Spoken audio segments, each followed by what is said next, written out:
আমি যে জনগোষ্ঠী হিচাপে জীয়াই থাকিব নোৱাৰিম এই মেছেজটো আজি ইয়াৰ পৰা স্পষ্ট যাব। এই টৰ্চ ৰেলীৰ যি আয়োজন কৰিছে এই প্ৰগ্ৰামৰ পৰাই মই অসম চৰকাৰ আৰু ভাৰত চৰকাৰক সকীয়াই দিবলৈ ওলাইছোঁ যে আপোনালোকে বৰ্তমানৰ স্বীকৃতিপ্ৰাপ্ত যিখিনি জনজাতি আছে এই জনজাতিসকলক ধ্বংস কৰাৰ যি এটা পলিচি লৈছে, যি বিধায়ক আপোনালোকে আনিছে ৰাজ্যসভাত, এইটো অতি শীঘ্ৰে আপোনালোকে বাতিল কৰক। অন্যথা ইয়াতকৈ আৰু ভয়াৱহ সংগ্ৰাম আজি চিচিটোৱা আৰু আমাৰ সকলো জনজাতীয় ছাত্ৰ সংগঠন জাতীয় সংগঠনে গঢ়ি তুলিব। আৰু ইয়াৰ কাৰণে যে সাংবিধানিকভাৱে আপোনালোকে যিখিনি আমাৰ যি অধিকাৰটো আপোনালোকে শেষ কৰিব বিচাৰিছে এইটো কোনোদিন আমি মানি নলওঁ। আপোনালোক সকলোৱে জানে জনজাতিটো খুজি মাগি লোৱা এটা ষ্টেটাছ নহয়। আমি বড়োসকলে, ৰাভাসকলে, হাজংসকলে, মিচিংসকলে, দেউৰীসকলে, ডিমাচাসকলে, কাৰ্বিসকলে বৰ্তমান স্বীকৃতিপ্ৰাপ্ত যিখিনি জনজাতি আছে কোনো আমি খুজি মাগি আন্দোলন কৰি দাবী কৰি ST লোৱা নাই। ভাৰত সংবিধান ৰচনা কৰাৰ সময়ত আমাৰ ৰীতি নীতি, আমাৰ সংস্কৃতি, আমাৰ অৰ্থনীতি, আমাৰ সকলো অৱস্থাটো দেখি পেলাই আমাক জনজাতি হিচাপে আমাক স্বীকৃতি দি গৈছে। আৰু সেই হিচাপে স্বাধীনতাৰ ৭০ বছৰে আজি জনজাতি হিচাপে আমি জীয়াই আছোঁ। যোৱা সময়ত সকলোৱে জানে যে আমাৰ আচাৰ ব্যৱহাৰ, আমাৰ কিছুমান সামাজিক অৱস্থাক লৈ পেলাই উচ্চ বৰ্ণ জনগোষ্ঠীবিলাকে আমাক হাঁহিছিলে, লেই চেই কৰিছিলে।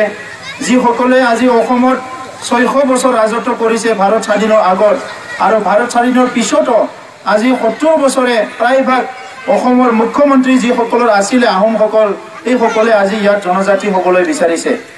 আমাৰ কথাটো স্পষ্ট যে আজি যিটো মানে ডেট্ৰিমেণ্টেল যিটো পলিচি গভৰ্ণমেণ্টে আনিছে আমি এইটো কেতিয়াও হ'বলৈ দিব নোৱাৰোঁ। কাৰণটো হৈছে আজি বৰ্তমান জনজাতিসকলৰ যিটো অৱস্থাটো চাবলৈ গৈ আমাৰ অৱস্থাটো বহুত বেয়া। আজি চাকৰি বাকৰিৰ ক্ষেত্ৰত যদি চাবলৈ যায় আমাৰ জনজাতীয় মূলৰ যিখিনি জনগোষ্ঠী আছে এইসকলৰ আজি শিক্ষা দীক্ষা পিছ পৰি থকাৰ কাৰণে অসমৰ প্ৰায়ভাগ ফাৰ্ষ্ট ক্লাছ ছেকেণ্ড ক্লাছ চাকৰিবিলাকত আমাৰ মানুহ নাই। ইতিমধ্যে অসম চৰকাৰে ১২,০০০তকৈ অধিক বেকলগ পষ্ট যোৱা ৩০ বছৰে পূৰণ কৰা নাই। সেইকাৰণে আজি আমাৰ মানুহবিলাক চাকৰি বাকৰি পোৱা নাই। শিক্ষা অনুষ্ঠানবিলাক বহুত ক্ষীণত এটা ৰিজাৰ্ভেশ্যন আমাক দি থোৱা হৈছে। সেইখিনি ৰিজাৰ্ভেশ্যন থকাৰ পিছতো অসমৰ যিটো জনজাতি এইটো আগবাঢ়ি যাব পৰা নাই। আৰু ইয়াক আহোমৰ নিচিনা, কোচ ৰাজবংশীৰ নিচিনা উন্নত জনগোষ্ঠীবিলাকক যদি ST কৰা হয় যিখিনি কিঞ্চিত অধিকাৰ লৈ জীয়াই আছে এইখিনি নিক্ষেপ হৈ যাব। আমি স্পষ্টকৈ জানো ভাৰতবৰ্ষত ST দুটা নাই, ST এটাই আছে। অকল অসমতহে দুটা ST আছে, হিলছ ST আৰু প্লেন ST। আৰু এতিয়া অসম চৰকাৰে যিটো কৰিবলৈ ওলাইছে যে ইয়াত কেটেগৰী কৰা হ'ব, এটা নতুন কেটেগৰী কৰি পেলাই ST কৰা হ'ব। এই নতুন কেটেগৰী STটো ভাৰতৰ সংবিধানে স্বীকৃতি নিদিব। এইটো অসমতহে তেখেতসকলে আমাৰ কিঞ্চিত অধিকাৰটো শেষ কৰি পেলাই তেখেতসকলে ৰাজনীতি চলাব বিচাৰিছে।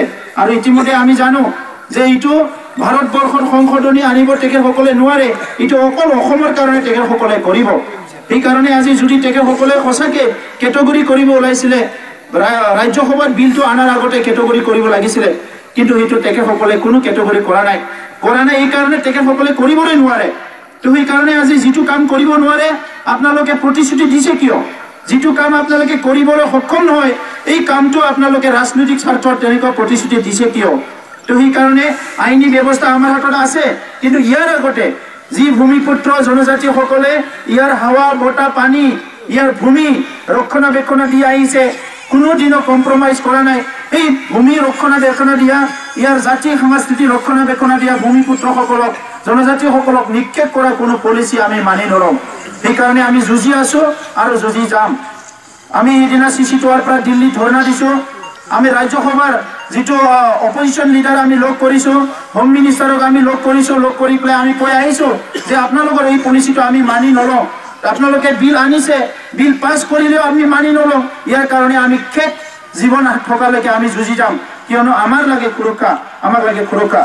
আমি কাকো মৰি যোৱাটো আমি বিচৰা নাই, কাৰো ধ্বংস হোৱাটো বিচৰা নাই।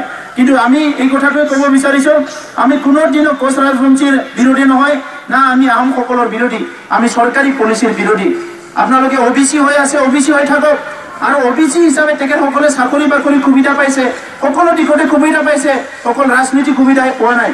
এইকাৰণে আমি চৰকাৰক বাৰম্বাৰ কৈ আহিছোঁ, চিচি থোৱা ট্ৰাইবেল সংঘ আৰু যিমান ছাত্ৰ সংগঠন আমি দাবী কৰি আহিছোঁ, তেখেতসকলক আপোনালোকে ওবিসি হিচাপে ৰাজনীতি অধিকাৰ দিয়ক, আমাৰ ক'বলগীয়া নাই।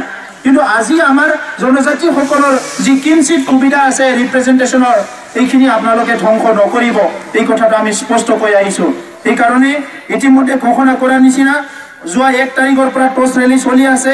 অহা 6 তাৰিখৰ সোণাপুৰত এটা ৰেলী হ'ব। আজি নিখিল বড়ো ছাত্ৰ সন্থা বড়ো সাহিত্য সভাৰ নেতৃত্বত বড়ো মাত বড়ো 16টা জাতীয় সংগঠনৰ মিটিং হৈছে, আলোচনা হৈছে।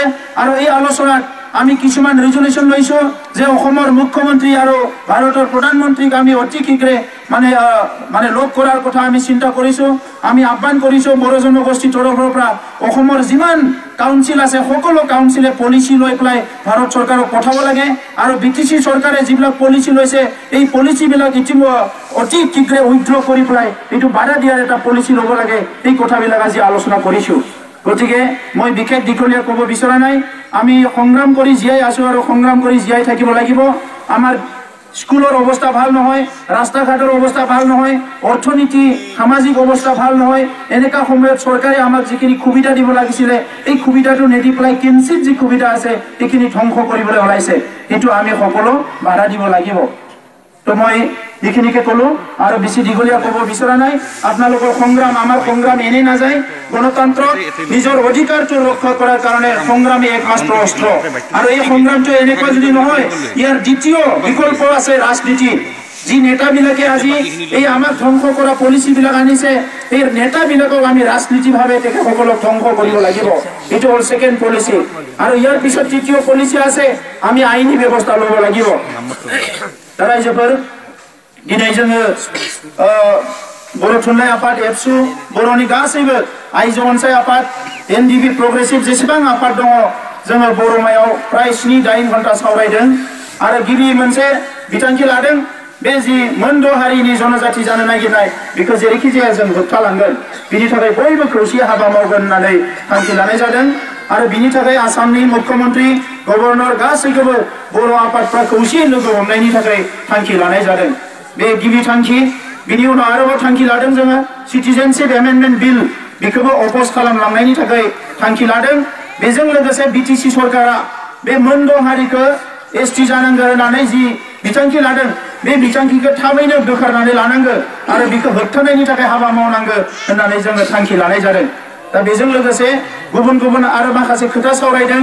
बावैसो रन्जन दैमारि बिथांखौ थैजासे जेल होनाय, बेफोर खोथाखौ जोङो हेंथा खालामनायनिबो माखासे खोथाफोरखौ जोङो सावरायदों।